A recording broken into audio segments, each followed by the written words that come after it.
روزہ صرف بھوکا اور پیاسا رہنے کا نام نہیں، بلکہ یہ انسان کی پوری زندگی کو ترتیب دیتا ہے۔ جب انسان روزہ رکھتا ہے تو اس کا جسم خود کو ریپیئر کرنا شروع کر دیتا ہے، ہاضمہ آرام کرتا ہے، جگر پرانی انرجی کو یوز کرتا ہے اور بلڈ شوگر بیلنس میں آتا ہے۔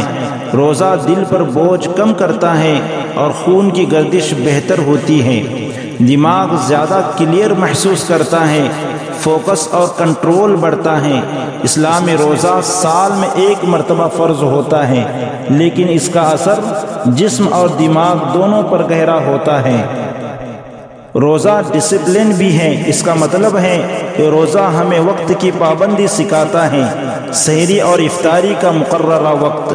یہ ہمیں اپنی خواہشات پر قابو پانا سکھاتا ہے، صبر اور برداشت پیدا کرتا ہے، زبان، آنکھ اور دل کو برائی سے بچانے کی تربیت دیتا ہے، اللہ کے حکم کی پابندی کا عملی سبق دیتا ہے۔ یعنی روزہ انسان کے اندر خود کنٹرول اور صبر اور ذمہ داری پیدا کرتا ہے۔ اسی لیے کہا جاتا ہے کہ روزہ ڈسپلن بھی ہے اور رحمت بھی۔